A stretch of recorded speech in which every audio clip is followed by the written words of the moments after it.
Y tenemos a Eurídice, que es presidente de la asociación Arts Games también. Y tenemos de Caldera Studio a Elisa, perdón, es que no estaba seguro de… Pensaba que íbamos a tener a Ivonne únicamente, pero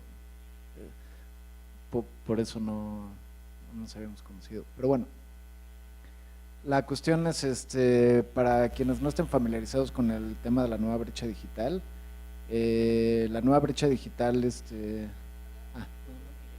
dijeron que era otra cosa que era bueno, es Ivonne de Caldera Studio. Pues para los que no estén familiarizados con el tema de la nueva brecha digital, se denomina nueva brecha digital a la brecha que existe entre las tecnologías que por un lado son introducidas en el aula respecto de las que son verdaderamente significativas, ¿no? para el estudiante, ¿no? O para el niño en este caso, ¿no? Pues creo que todos tenemos presente el ejemplo, por ejemplo, de las pizarras digitales, ¿no? O este tipo de tecnologías que cada vez se introducen más. Muchas veces las tabletas también son tecnologías que representan este mundo de tecnologías que son de alguna forma imitan otro tipo de tecnologías clásicas como sería la pizarra, pero que realmente no aportan nada novedoso y que no son significativas para los niños. Nosotros consideramos que el videojuego es significativo, que es que el videojuego forma parte de la vida del niño en este caso, y que por lo tanto son tecnologías mucho más significativas y certeras a la hora de abordar un problema pedagógico, ¿no? Entonces, me gustaría más bien que se presentaran ustedes primeramente y que no sé si nos contaran un poco también de su trayectoria. Y escogimos a Caldera Studio y a GameStart en este caso porque por un lado representan un estudio de creación de videojuegos educativos, sí, específicamente, gracias. Y por otro lado, GameStart es el proyecto que está representando Eurídice, que es un proyecto que se corre en instituciones, en escuelas, que es un proyecto ya trabajando directamente con niños con videojuegos, del que ella nos va a contar un poco más. Entonces, si se presentan y luego ya pasamos a charlar sobre este tema, ¿no? Hola, yo soy Elisa de Caldera Studio, más las dos somos Caldera. Empezamos hace 5 años haciendo videojuegos educativos y nuestra experiencia ha sido desde el lado del desarrollo. Hemos desarrollado hasta ahorita más o menos como 20 videojuegos y no tanto desde el rollo del lado de la implementación, pero sí tenemos ciertos conocimientos de que nuestros juegos están principalmente en una página que se llama Tac Tac Tac, que es en alianza con una asociación civil, y esos juegos están de forma gratuita en computadoras para que las escuelas los utilicen. Ahorita lo movieron principalmente en Puebla, entonces todos los niños de Puebla de educación básica tienen acceso, y pues creo que desde esa experiencia podemos hablar sobre todo pues también de las dificultades que implican generar videojuegos para malas conectividades, que tienen que pesar nada, y como todas las condiciones escolares que implica, ¿no? Desarrollar videojuegos educativos. Y pues también desde el otro lado, desde el cómo idear y cómo pensar cosas, explicaciones con el formato videojuego. Y ahorita pues estamos como también experimentando hacia otras cosas que no son videojuegos tal cual, porque creemos que también lo presencial luego se nos escapa. Y bueno, eso es un poquito de Caldera, no sé si quieras. Yo soy Ivonne Dávalos y es lo mismo. Bueno, pues yo soy Eurídice Cabañes de Arts Games, y dentro de Arts Games tenemos el proyecto GameStart.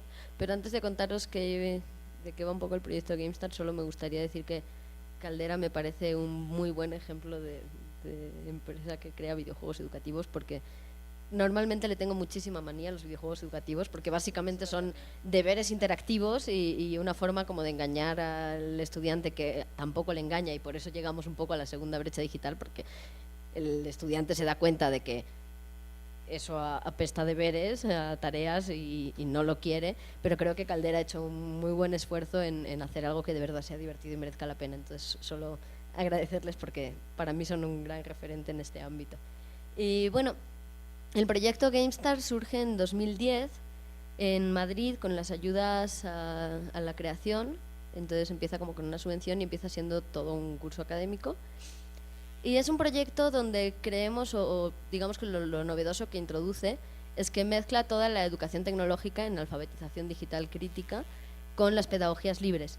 Digo lo novedoso porque sí hay muchísima formación tecnológica, se puede encontrar cientos de proyectos de educación en tecnologías, pero normalmente suelen ir más dirigidos a aprender el uso de una herramienta en concreto, y tienen un formato como muy estricto, porque se entiende que al ser algo técnico pues tienes que seguir los pasos, ¿no? Entonces es un clic aquí, ahora mira qué pasa cuando haces el clic aquí, y ahora para hacer que se mueva el personaje vamos a mover el eje de las X y de las Y y bla bla bla. Entonces es un formato como muy cerrado, que dentro del proyecto entendemos que no es la mejor forma de aprender, porque es muy descontextualizada, no parte de los intereses del propio alumnado o de los propios niños y niñas, y es algo que se te va a olvidar, porque solo estás aprendiendo una habilidad funcional. Entonces introducimos todo el modelo de pedagogías libres, que normalmente rechaza o rehúsa mucho la tecnología, porque entienden que es una herramienta de control, que debemos volver un poco a la naturaleza, al contacto como con la tierra, que es cierto, ¿no? Pero por un lado están dejando como toda esa parte que es muy importante hoy en día, sobre todo cuando todas nuestras relaciones personales y todo lo que hacemos básicamente, o sea, yo no conozco a una sola persona que en un día de su vida no tenga ningún contacto con la tecnología. Entonces pues, creo que ya que sí está ahí y está mediando todo en nuestras vidas, pues debemos prestarle un especial interés, y el hecho de no atender a eso en una formación es dejar a la gente vulnerable. Entonces pues nosotros tomamos como esos dos elementos y decidimos unirlos. Y básicamente pues GameStar es eso, ¿no? Pedagogías libres en la intersección entre arte, tecnología y videojuegos. Entonces cuando los niños y niñas llegan a GameStar, lo que se encuentran es un espacio abierto donde pueden tomar decisiones con respecto a todo. Digo con respecto a todo porque si hacemos trabajo por proyectos, entonces pueden decidir qué proyecto van a realizar, pero incluso si tenemos un presupuesto porque está dentro de una institución o por lo que sea, ellos pueden decidir también cómo se gestiona ese presupuesto, si quieren gastarlo en comprar videojuegos, cuáles, si prefieren tener como un taller en específico sobre un tema concreto que les interesa o les apasiona, si lo que necesitan es que compremos cautines porque van a hacer un proyecto que los requiere. Cualquier cuestión, incluso normas de convivencia, se deciden en la asamblea. Siempre iniciamos con una asamblea, entonces ahí se decide todo. ¿Se puede pegar al compañero o no se puede pegar al compañero? O sea, son debates que han surgido. ¿Nos podemos llevar los juegos a casa? Porque pues, en el proyecto hay muchos videojuegos para hacer los proyectos. Entonces, pues sí, no, lo decidimos entre todos. En algunos casos se ha decidido que se hagan normas de préstamo, pues si se prestan y si no lo devuelves, pues no puedes sacar otro. En otros casos ha sido sí, pero tienes que decir a todos cuál, porque si alguien lo va a utilizar en la siguiente sesión, entonces si tú no lo traes, luego este proyecto no avanza. Las reglas han sido como muy variadas. Y básicamente es eso, ¿no? Es un proyecto de aprendizaje por proyectos donde aprenden la tecnología y otras muchísimas cosas dentro de algo transversal y basado en su propia motivación, en sus propios intereses y en lo que ellos quieren desarrollar. Entonces se convierte en un aprendizaje significativo. Y bueno, más o menos así como presentación. Luego igual si tienen dudas, yo igual invitaría también a la gente que de pronto si quiere participar en cualquier momento, no se espere al final, porque pues al final esto es un momento para que hablemos todos. No, efectivamente, ¿no? O sea, también la idea de hacer con este formato y no dar directamente una ponencia es porque pues el diálogo es como quizás la forma más adecuada de aprender entre todos, entonces está abierto siempre a cualquier momento a escuchar sus opiniones, a debatir todos juntos, ¿no? Pero igual vamos empezando nosotros un poco para romper el hielo, ¿no? Yo ahorita estaba pensando, ¿no? en que esta brecha digital de la que estamos hablando se origina también en que hay un miedo, ¿no? a las tecnologías que se entienden que son ociosas, ¿no? Y en ese caso los videojuegos entran en tecnologías que han sido marginadas dentro de las aulas porque se entiende que son distractoras de otras cosas. Entonces se hacen estas tecnologías que se disfrazan, ¿no? Para que parezca que son tecnologías adecuadas, porque justo tenemos miedo a meter otro tipo de tecnologías, ¿no? Recientemente en una formación también de profesorado en el Churchill College, ¿no?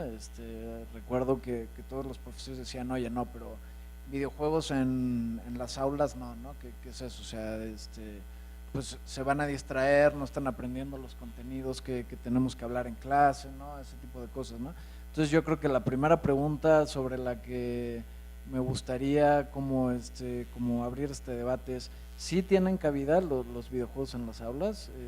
¿Se pueden introducir videojuegos en las aulas? ¿Cómo? O sea, ¿se les dejan solamente para que los jueguen ellos? ¿Tiene que haber una especie de directividad sobre el juego acaso? O sea, ¿cómo pueden esas aulas esos videojuegos entrar en las aulas y que cumplan un fin pedagógico, ¿no? Esa sería como la primera pregunta.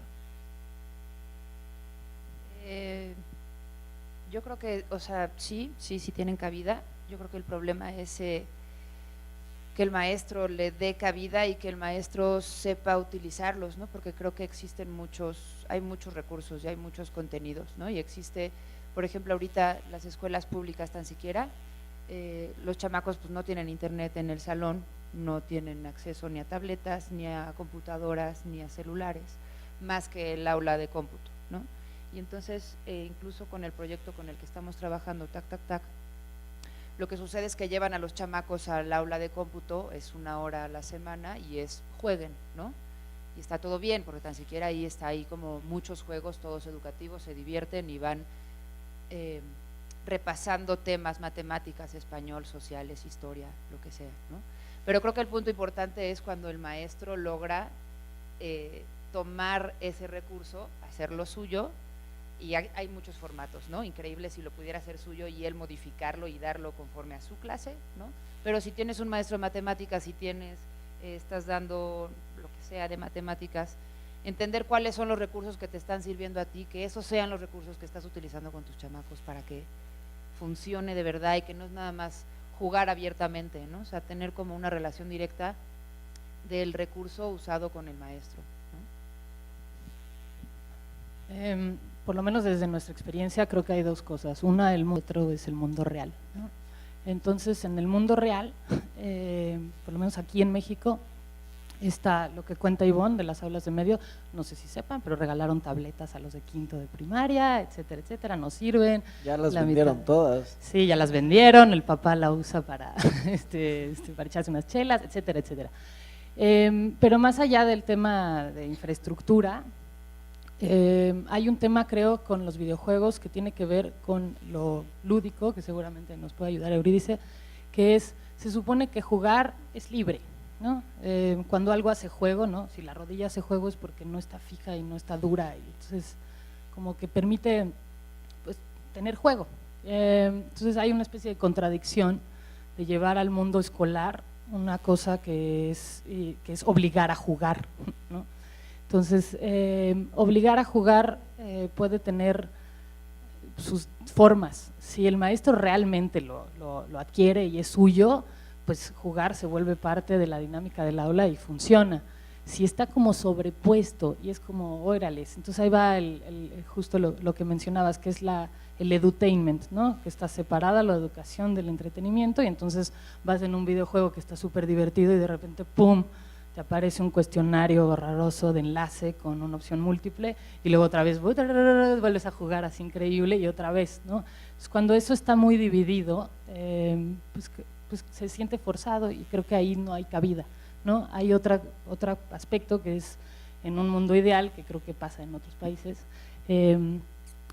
por lo menos en Inglaterra me tocó ver que usan juegos comerciales como Civilization o como Sport o como cosas así, para enseñar distintas materias, y no necesariamente tiene que ser un juego educativo para generar un ambiente, un aprendizaje, sino que puedes utilizar lo que sea, cualquier videojuego, World of Warcraft, porque al final lo que tienen los videojuegos que es increíble es que sí aprendes cosas, O sea, sí, y luego podemos ver la lista de cosas que se aprenden, pero bueno, eso sería. O sea, todo lo que iba a decir más o menos lo dijiste tú, es genial, porque estamos un poco en la misma línea. Justo yo iba a llamar la atención sobre eso, ¿no? Que muchas veces se piensa, vale, videojuegos en el aula, quitando toda la gente que dice, no, si se están divirtiendo no aprenden y todo eso, quien dice, sí, vamos a poner videojuegos en el aula, piensa que ya solo con decirle al niño, bueno, ahora tienes este juego y ahora juega y luego te voy a dar otra parte de la teoría y luego vas a jugar este otro, pues no funciona. Creo que introducir videojuegos en el aula solo por el hecho de introducirlos no va a funcionar. Hay que pensar en un modelo pedagógico que sí lo integre. Y si hablamos de introducir videojuegos, estamos hablando justamente y precisamente de introducir lo lúdico. Entonces, yo, por ejemplo, dentro de la experiencia también del proyecto, normalmente convocábamos también a algunos talleristas externos que nos pudieran aportar otros puntos de vista, y recuerdo como 2 talleres que son igual el día y la noche, o un poco el contrapunto. Uno fue un taller de historia con videojuegos, donde básicamente el taller era, bueno, la prehistoria, en la prehistoria pasaba ta. Ahora, entrad todos al juego que se llama no sé cómo.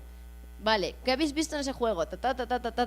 Los niños, y aquí es cuando de pronto surge también esa brecha, incluso aunque estés introduciendo videojuegos, los niños se ponían a mirar Facebook. O sea, normalmente si le hubieras dicho ponte a hacer una tarea o busca en Wikipedia, se hubieran puesto a jugar videojuegos, pero como lo que le estaban diciendo es ponte a jugar videojuegos, se ponían a mirar cualquier otra cosa. No, porque era un formato de que, no, o sea, ¿qué haces? Me estás enseñando. Ese es un ejemplo de cómo normalmente se hace, de bueno, pues ya, es fácil, ¿no? Videojuego, pues aquí lo meto dentro de mi temario y ya.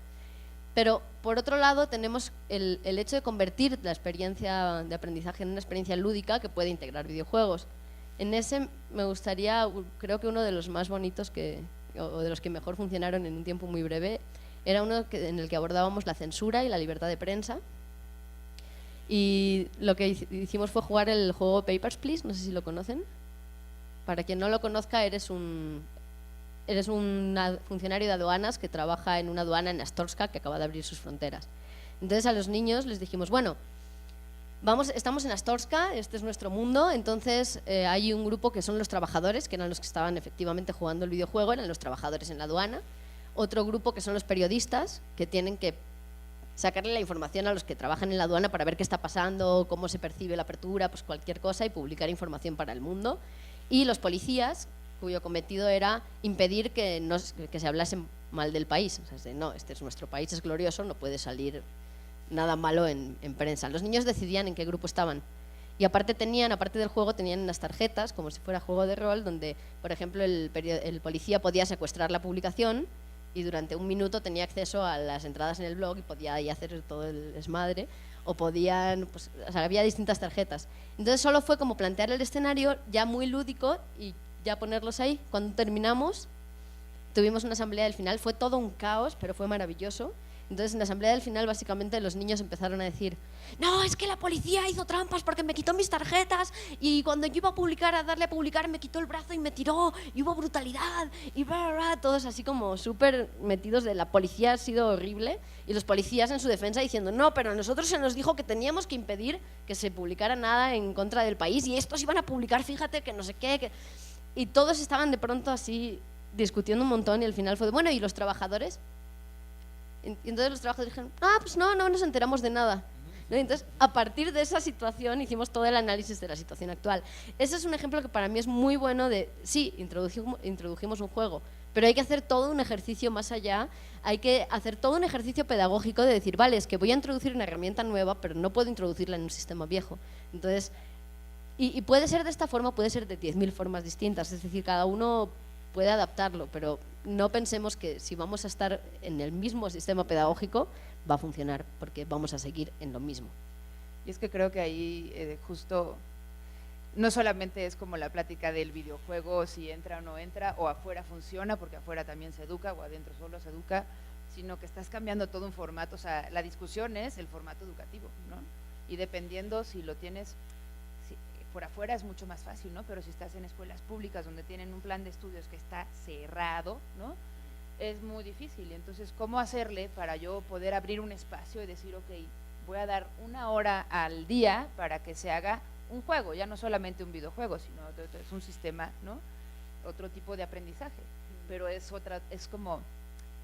difícil también como poder discutir cómo hacer para que el videojuego que se cree en él como algo, como una herramienta educativa, no solo en comunidad, entre ellos, con el maestro, pero cómo logramos que eso entre en un horario de un maestro que lo tiene todo lleno, ¿no? O sea, lo tiene las clases todo petado.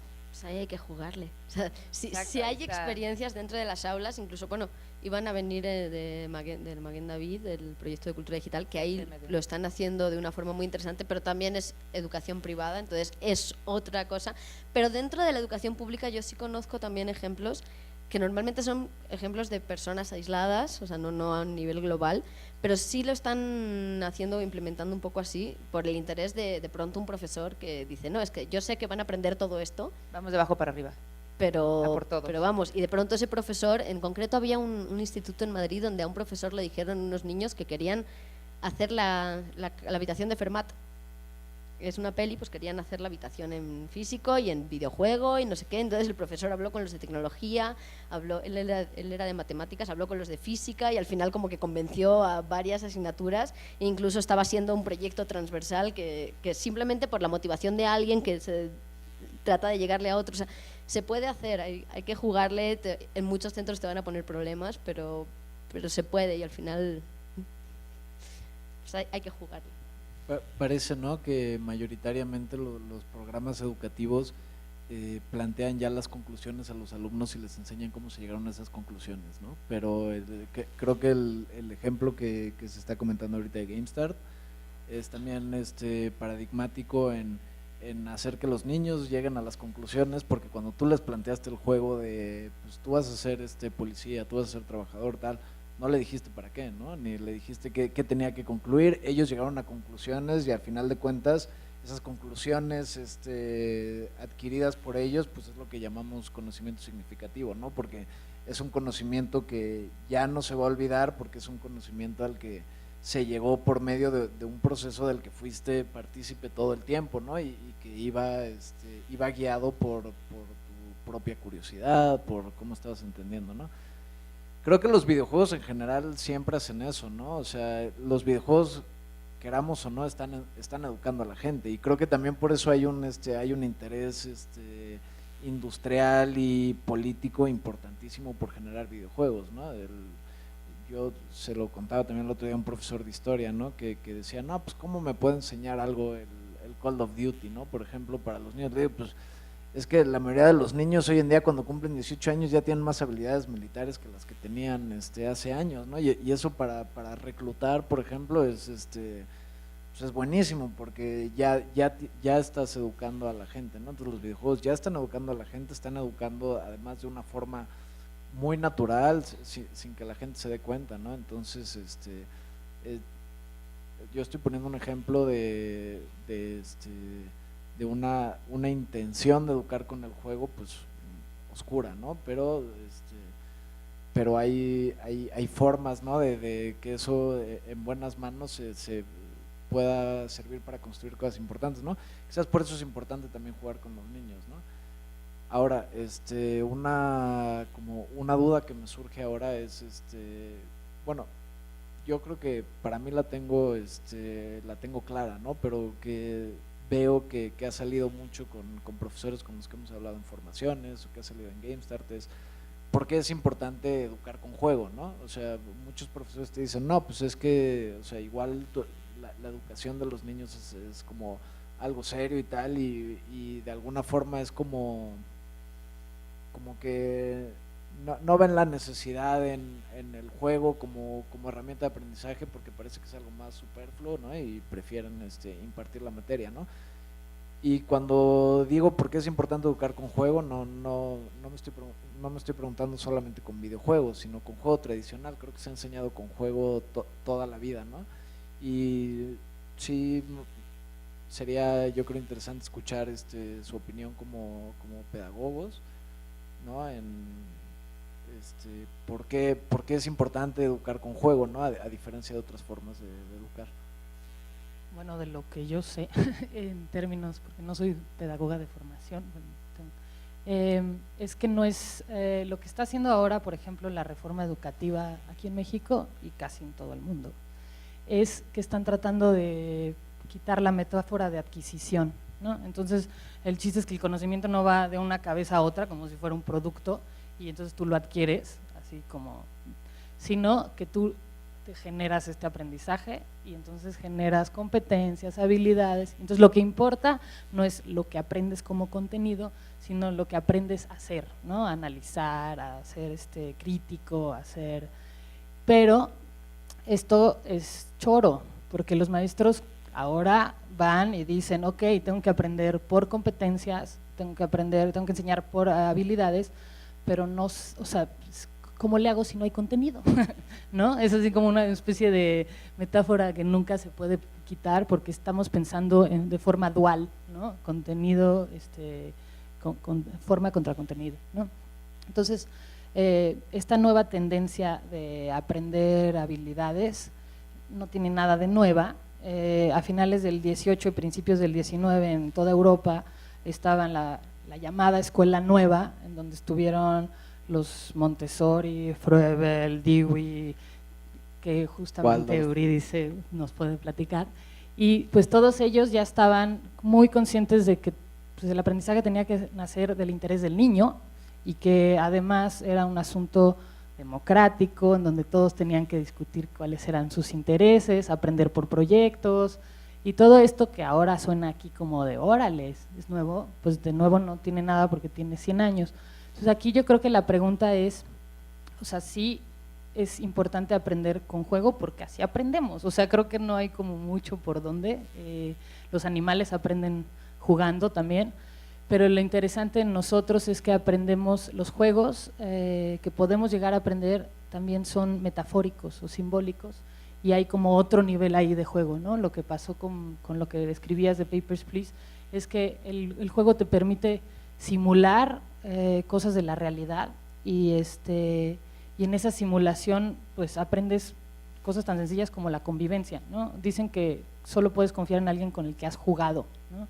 Porque estuvo sometido a las mismas reglas y creo que el juego es eso, es una simulación. Entonces ahora el reto en términos de juego y aprendizaje es, para mí creo, es esas escuelas nuevas de principios de siglo se pensaban como burguesas, porque era para unos cuantos alumnitos, en donde tú les decías, oye, ¿qué te interesa? ¿Y a ti alumno qué te interesa? ¿Y a ti alumno qué te interesa? ¿Y a ti cómo le hago con un grupo de 30, 40 carnales en un salón de clase para decir, díganme todos sus intereses y vamos a dialogar sobre lo que ustedes quieran? Hay un mito que se supone que eso no se puede hacer. Yo creo que con un buen manejo de grupo, un buen maestro, con estos que tienen buenas iniciativas, con proyectos así, sí se puede, pero ahora el mito es como, pues como llegó el rollo industrial y hay que meterlos todos a la escuela y son un montón, ¿cómo chingados le hacemos para que podamos jugar y podamos estar en el interés del niño si somos muchos? Entonces ahí creo que ahí hay una como pregunta. Sí. No, a mí me interesa mucho eso porque o sea, básicamente es lo que sí se lleva haciendo siglos, pero como que ahora se le empieza a hacer caso, pero incluso se le hace caso como de una forma perversa y retorcida. O sea, ahora, por ejemplo, está muy de moda, seguramente lo habréis oído, el término gamification, o a mí me gusta más ludificación, que es de sí, vamos a meter el juego. Pero si das un poco marcha atrás y ves de dónde viene como el boom de la gamification, digamos que los primeros ensayos son los programas de puntos de viajeros frecuentes, son cuestiones que vienen desde el marketing, sobre todo desde estudios de marketing para ver cómo vamos a crear fidelización de clientes, para ver cómo vamos a hacer que la gente esté ahí siguiéndonos, generar ese tipo de adicción al producto. Y básicamente la gente que está, pues, desde King, que creo que es una empresa que aunque no haga gamificación, está muy basada en cómo generar como adicción a tus juegos, están buscando gente, psicólogos que trabajen en conductismo. Y es lo que está buscando cualquier persona que trabaje en gamification, porque lo que se trata es de generar esa como compulsividad y de cambiar comportamientos hacia los comportamientos que se desean a base de estímulos y respuestas y a base de refuerzos negativos y positivos. Entonces a mí me parece que eso es muy torcido y muy siniestro, porque de entrada aplicar algo de marketing a la educación ya es como espera, o sea, ¿cómo pasa esto? Y segundo, porque en realidad no están aplicando, o yo creo, y en realidad también hay bastantes teóricos que cuestionan un poco esto, no están aplicando de verdad mecánicas de juego o algo esencial del juego a la educación, sino algo súper superfluo, como los sistemas de puntos, logros y rankings. Pero en realidad no están aplicando ni la condición más básica que mencionabas antes de que el juego sea libre y voluntario, ni la de que sea divertido, porque al final no es divertido, estás ahí solo porque quieres tener más puntos que el del lado. Y creo que es importante decir, vale, o sea, la idea de vamos a aplicar juego a la educación está bien, pero vamos a ver cómo se está haciendo y vamos a descartar un poco qué. Y hay elementos del juego, y decías, ¿por qué introducir juego en educación? ¿Por qué es importante? Hay elementos del juego que son súper valiosos para el aprendizaje. O sea, el hecho de que sea libre, para mí me parece fundamental, porque por mucho que alguien me quiera obligar a aprender solfeo, si yo no quiero, yo voy a hacer así. Y de hecho es un caso personal, y me apuntaron y yo dije no, y no aprendí nada y ya está. O sea, si alguien me quiere obligar a aprender, yo no voy a aprender. Entonces el hecho de que sea libre es importante. El hecho de que sea divertido también, porque si me estoy aburriendo, pues evidentemente también lo voy a abandonar.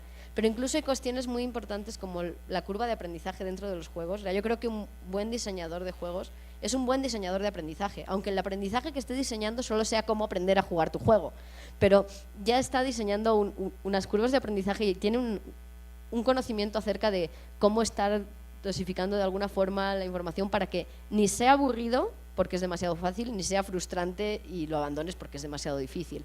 Entonces, todos esos elementos, incluso la narrativa, ¿no? Que en este taller que comentaba así del Papers, Please, pues solo se utilizaba, no se utilizaba ningún elemento más del juego que divertido, libre y la narrativa, de plantear una narrativa y a partir de ahí jugamos. Entonces, el juego y el videojuego tienen elementos fascinantes que creo que para el aprendizaje son así como la clave y que sí debemos aprovecharlos, pero también hay que tener cuidado con pues, cuáles otros y cómo se usan.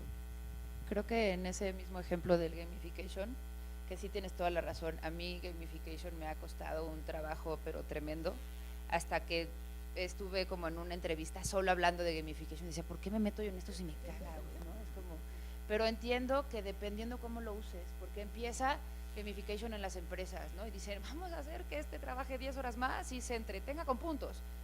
Y creo que los fallos más grandes es el gamification en las empresas donde no saben bien de qué va y decidieron como clavarlo, ¿no? Pero luego encuentro que tienes gamification como eventos sociales y esos no los veo tan fallidos. Entonces creas juegos de McDonald's, de cualquier tipo de marca, sí, terrible, pero juntaste a banda en la calle de no sé dónde para que se juntaran, hicieran cierta acción y lograran que vayas por tu cono al McDonald's, ¿sabes? Pero creo que eso sucede también adentro del aula y que son estas cosas de socialización que donde funcionan bien el videojuego o el gamification, donde tienes que juntar a varios y crear entre varios algo y enseñarse entre ellos, ¿no? Creo que ahí hay como una gran diferencia de qué es lo que estás insertando como videojuego a la de a huevo y lo juegas y te gusta sí o no, y por qué no te gusta si se está moviendo el monito, ¿no? O estás creando estas mecánicas de juego en conjunto, ¿no? Donde de verdad están, lo que decía Elisa, están logrando ejercicios de empatía con otros y están moviéndose y hay como también algo enfrente de un monitor sentados que es lo mismo que estar sentado escuchando al maestro de enfrente, ¿no? Sí. Me parece muy interesante porque sí hay ejemplos bonitos de donde se ha hecho como una ludificación positiva. Creo que igual, sobre todo la mayor problemática es el empleo de eso, ¿no? De los puntos, los rankings y los logros, porque lo que crean ya no es solo como esta competitividad y esta como compulsividad, sino que además están quitándote tu propia motivación en aprender. O sea, yo ya no aprendo porque quiero aprender, yo aprendo porque quiero los puntos que van a hacer que gane el otro. Eso también hace que cuando desaparecen los puntos, pues yo ya no tengo una motivación, porque yo ya perdí mi motivación intrínseca en aprender. Perdón, es que también tengo, como es debate voy a discutir. Sí, pero también, por ejemplo, creo que hay un nivel de habilidades digitales en México, en escuelas públicas, que es básico -2, ¿no? Y a veces creo, aunque no estoy muy de acuerdo, pero creo que funcionan a veces estas cosas de puntos donde el maestro tiene que entrar, porque si no a lo mejor no le dan los 3 puntos más en la escuela, y eso hace que el maestro entró a la computadora, entró, hizo su mail, mandó un mail, hizo un Word, porque tampoco sabe, ¿no?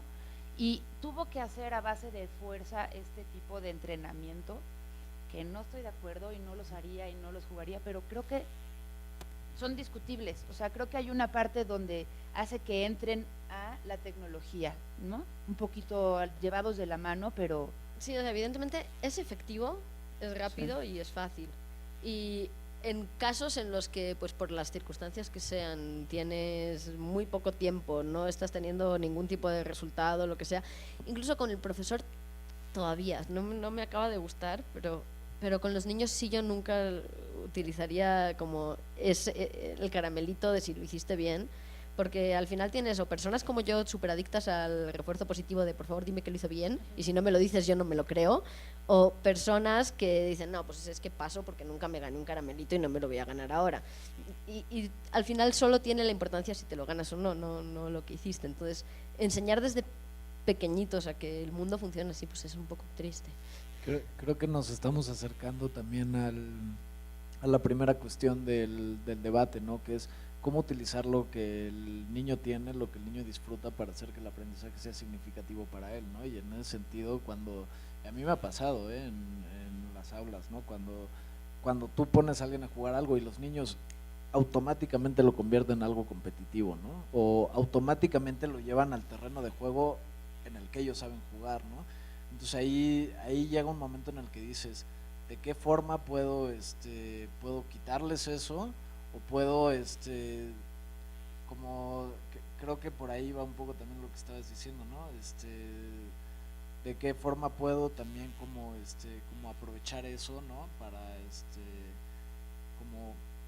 Para desde sus mismas mecánicas llevarlos en otra dirección, ¿no? Pero no directamente imponerles algo, porque entonces ya estás otra vez alejándote de lo que es puramente juego, ¿no?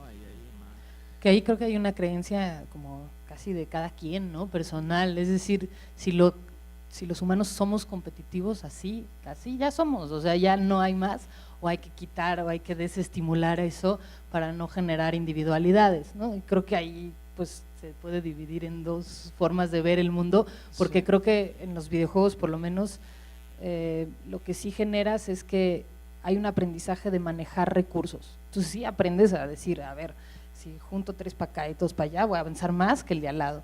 Y eso sirve para un montón de cosas, desde para salir a hacer las cuentas ahorita o para cualquier cosa. Pero sí hay una cosa, y nosotras ahorita justo estamos clavadas en eso, que es tratar de romper el rollo de competencia 1 a 1.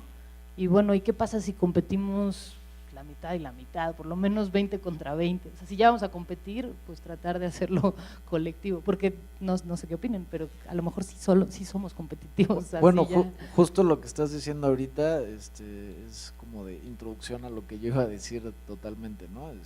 Estaba ahorita pensando en la distinción que hace Silvio Gallo entre tipos de pedagogías existencialistas y pedagogías esencialistas, ¿no? La esencialista parte de que el niño es siempre algo que tiene que llegar a ser siempre una otra cosa, ¿no? En ese sentido, pues impartimos materias porque entendemos que todos los niños tienen que saber matemáticas, todos los niños tienen que saber geografía, y la existencialista pues iría más por el camino de entender que cada niño tiene diferentes como inquietudes y que puede tener caminos distintos, y respetar ese camino significa darle cada uno una educación distinta, ¿no? Antes estabas diciendo, ahorita se me competitividad, claro. Sí, bueno, con lo de la competencia tiene totalmente que ver, ¿no? O sea, entender que la competencia es esencial para el niño, pues ya te determina con un axioma que tú tienes que hacer un tipo de educación para que el niño refuerce eso, ¿no? Porque entiendes que va a haber un mundo competitivo en el que tiene que entrar de alguna forma, ¿no?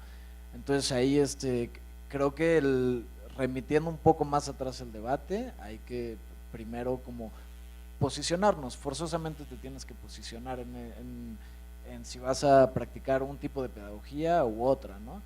GameStar me queda claro que entiende al niño de esa forma, ¿no? Pero creo que muchas veces la gente que está haciendo videojuegos educativos está entendiendo que el niño es esencialmente lo mismo y que tiene que desarrollar ciertas competencias, ¿no? A, B y C, ¿no? Entonces no sé cuál sea como su opinión al respecto. Yo quería decir algo sobre la parte esa de la competitividad. Me parece una muy buena estrategia, porque no porque creo que seamos esencialmente competitivos, de hecho creo que no somos esencialmente nada, o sea, para empezar, ni buenos, ni malos, ni competitivos, ni no, ni listos, ni tontos, pero culturalmente sí estamos como muy condicionados a entender todo en términos de competir, entonces creo que es tomar algo a lo que estamos acostumbrados y darle un giro en el que sí estás compitiendo, pero a la vez tienes que estar colaborando con un montón de gente de número igual con la que estás compitiendo. Entonces también es introducir esas estrategias de juego colaborativo dentro de un juego que al ser competitivo no les va a chocar tanto. Entonces creo que es una buena estrategia, me gusta la idea, porque es como, vale, sí, te voy a dar lo que ya conoces, pero mientras vas a aprender lo que igual no conoces y vas a darte cuenta de lo divertido que es. O sea, solo era como... Es que justo creo que a lo mejor tienes razón, o sea, socialmente ahorita estamos en un rollo competitivo, no, o sea, no somos nada de principio, pero ahorita sí hay una forma competitiva. ¿Por qué? Porque lo vemos en los exámenes, ¿no? Está PISA, está Enlace, los países compiten entre ellos para ver cuál llega primero en el ranking de educación, etcétera, etcétera. Entonces, ahí está, creo que a nosotros nos toca ir en contra. O sea, sí, a lo mejor los que generan videojuegos, muchos van a favor porque es lo más fácil, ¿no? Hacer competencia al ranking, no sé qué, pero creo que por lo menos a nosotras después de un rato lo que se nos antoja es ir en contra y decir, pues o competencia colectiva o más movilidad o estar en contacto físico o tratar de que los juegos tengan tiempo, ¿no? O sea, una de las cosas que en todos los videojuegos pasa en entretenimiento educativo, lo que sea, es que nunca hay un espacio para la reflexión, ¿no? O sea, no hay un momentito en donde te detengas y digas, oye, ¿qué acabo de hacer? ¿Cómo lo hice? ¿Por qué lo hice? Entonces, si es maestro o alguien que medio puede ayudar en eso, increíble, pero si no, que la misma juego o la aplicación pudiera ayudar a frenar o a aburrirte o sea, como que la sensación es, híjole, bajémosle al ritmo un poquito y bajémosle a los puntitos y a la competencia para generar otro tipo de aprendizajes, que no está fácil. Yo tengo una duda. ¿Tenéis ya o tenéis pensado hacer como algún tipo de manual para el docente como de uso de vuestros juegos? O sea, como de ejemplos de cómo se podría utilizar, igual porque de pronto el profesor que nunca ha utilizado un juego le dice, no, pues usa juegos educativos y los ve y no sabe muy bien cómo hacerlo, entonces, ¿lo tenéis en mente? O? Yo ahorita con los de Tac Tac Tac, justo, que les ponen los juegos en el salón de cómputo, les están dando unos talleres y capacitaciones para que puedan usar, que tengan un buen uso de los juegos que tienen ahí. Pero justo es un poquito lo que yo me gustaría cuestionar, ¿qué tan válido? O sea, estamos diciendo que el videojuego es muy válido, ¿no? En el aula, es una de las preguntas. ¿Qué tan válido es el videojuego solo sin maestro o necesitamos al maestro al lado? Es como la típica pregunta, pero es que a mí, pues si no tengo este personaje que me ayuda a reflexionar, creo que el niño no va a reflexionar solo, no porque le ponga 5 minutos ahí, 5 minutos reflexiona, no creo que se va a ir a Facebook, se va a ir a, no sé, a otras cosas, ¿no?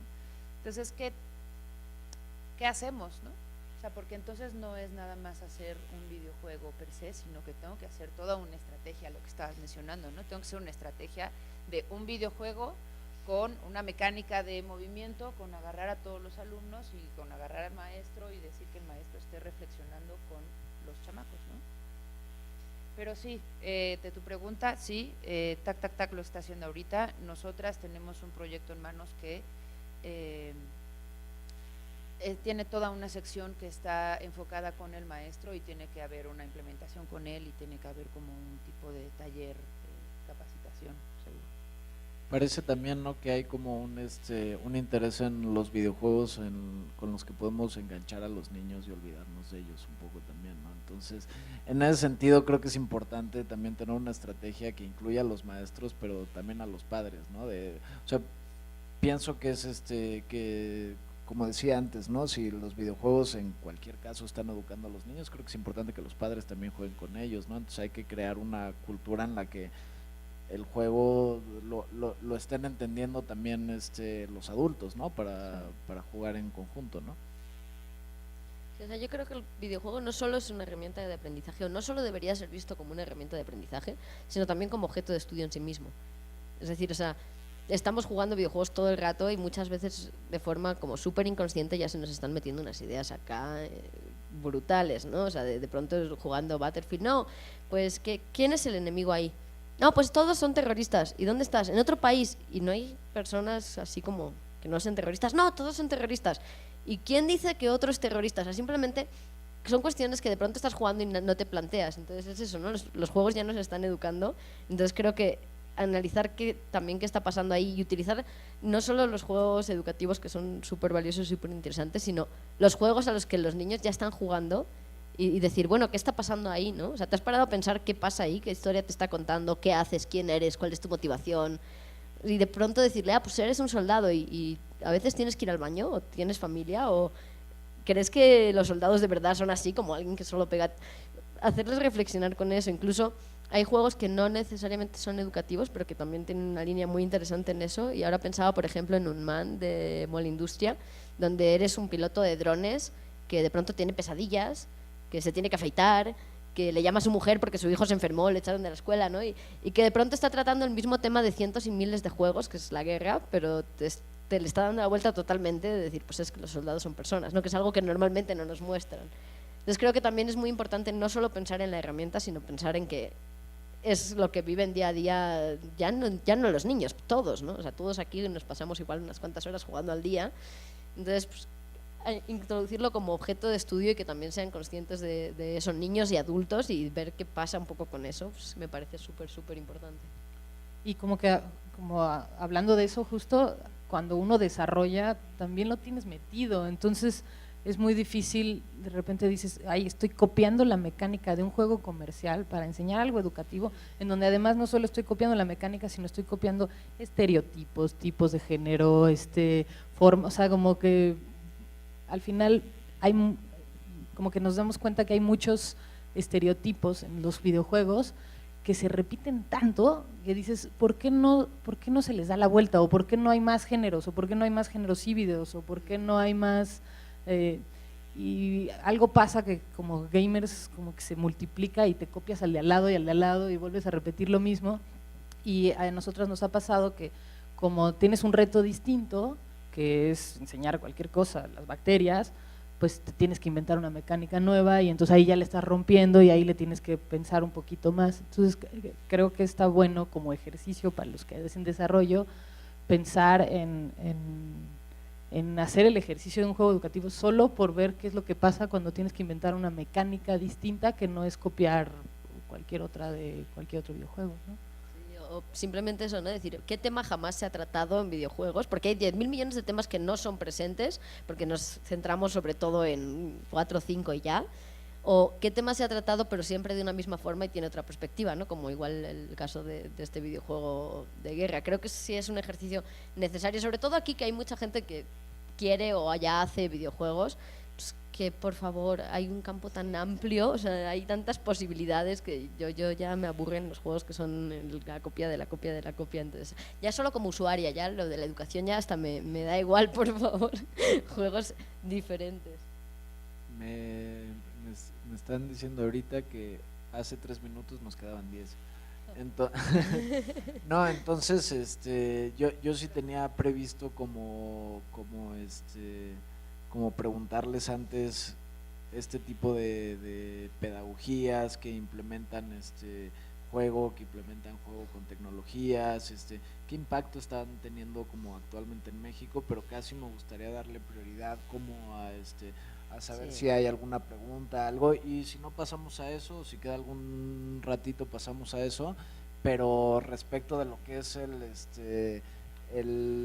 la discusión pedagógica que estamos teniendo, creo que sería mejor cerrar aquí. Bueno, entonces, pues un aplauso para todos ellos, por favor. Gracias.